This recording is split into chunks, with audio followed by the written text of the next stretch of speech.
मुंबईच्या महापौर रितू तावडेंनी त्यांच्यावर होत असलेल्या आरोपांवर आता स्पष्टीकरण दिलंय। महापौर बंगल्याच्या कामासाठी 2,89,00,000चं टेंडर काढण्यात आल्याची चर्चा सुरू होती, त्यावर आता मुंबई पालिकेचं हे वादग्रस्त टेंडर मागे घेण्याचे महापौरांनी आदेशही दिले। महापौरांनी आज पत्रकार परिषद घेत ही माहिती दिली।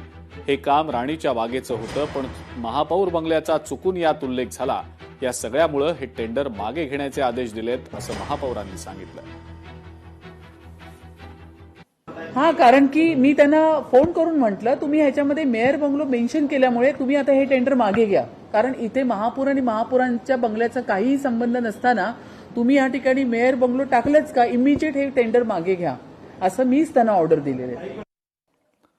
महापौर रितू तावडे यांनी विरोधी पक्षनेत्या किशोरी पेडणेकर यांच्यावर टीका केलेली आहे। किशोरी पेडणेकरांना झोपेत सुद्धा मीच दिसते, असं सुद्धा आता रितू तावडेंनी टीका करत म्हटलंय। तर आदित्य ठाकरेंनीही अभ्यास करून स्टेटमेंट द्यायला हवं, असं रितू तावडेंचं म्हणणं आहे।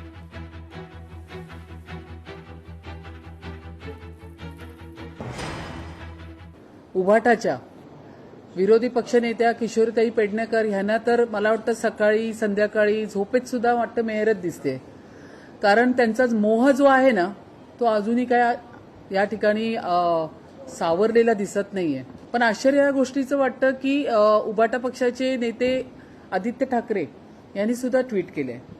किमान त्यांनी 25 वर्ष मुंबई महानगरपालिकेमध्ये असताना मुंबई महानगरपालिकेचे प्रस्ताव कसे निघतात यावरती तरी अभ्यास करून निदान आदित्य ठाकरेजी यांनी तरी स्टेटमेंट करायला हवं होतं।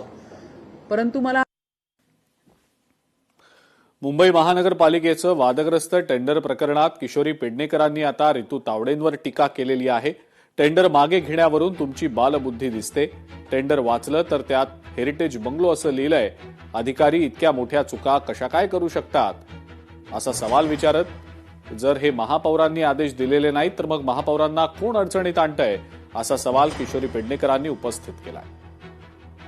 लिहितानाच त्यांनी जर असं लिहिलं असतं एएमसी बंगलो टू एसटीपी याच्यामध्ये अनेक कमाई, म्हणजे डायरेक्ट महापौरांवर हा अटॅक झाला नसता। आणि महापौरांनी पण आता लक्ष दिलं पाहिजे। ते जे काही वक्तव्य करतायत, मुळात हे टेंडर जर आम्ही आज तुम्हाला कळलं तर तुम्ही लगेच गटनेता बोलवलं असतं, तर उलट मी पण सांगितलं असतं की हे बरोबर आहे, फक्त महापौर बंगल्याचा उल्लेख म्हणजे हेरिटेज तुम्ही एएमसी टू एसटीपी असं म्हटलं असतं तर ते जास्त उचित राहिलं असतं।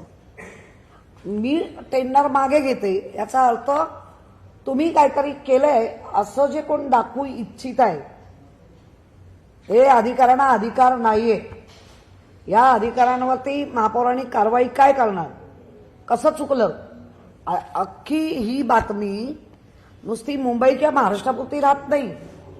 मुंबईच्या महापौर या जागतिक लेवलला पोहोचलेल्या सगळे आम्ही गेलो, पण अशा पद्धतीने जागतिक लेवलला पोहोचणं महापौरांना बदनाम करून, मला वाटतं मुंबई म्हणजे मी हेरवी भले मी विरोधी पक्ष आहे, पण काही गोष्टी ज्या चुकल्या आहेत प्रशासनाच्या आणि कारण नसताना महापौरांना अडकवतायत, मला वाटतं हे चुकीचं आहे।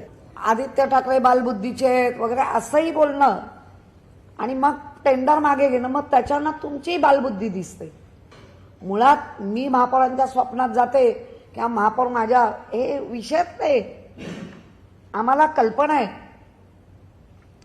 2.5 वर्षाची ती खुर्ची असते। आम्ही जेव्हा खुर्चीवरनं आलो त्यानंतर 4 वर्ष गेली, ती प्रशासकाच्या हातात होती। आणि मी कायम तुम्हाला महापौरांना सांगते की मॅडम, गेली 5 वर्ष तुम्ही महापालिकेत नव्हता, मधली 4 वर्ष तुम्ही नव्हता, समजून घ्या या प्रशासनाची कारनामे, समजून घ्या तुम्हाला का अडचणीत आणतायत। हे रिअल सरळ महापौरांना अडचणीत आणणारच टेंडर कॉपी आहे। लोकशाही मराठी ऐका, पहा, जागरूक रहा।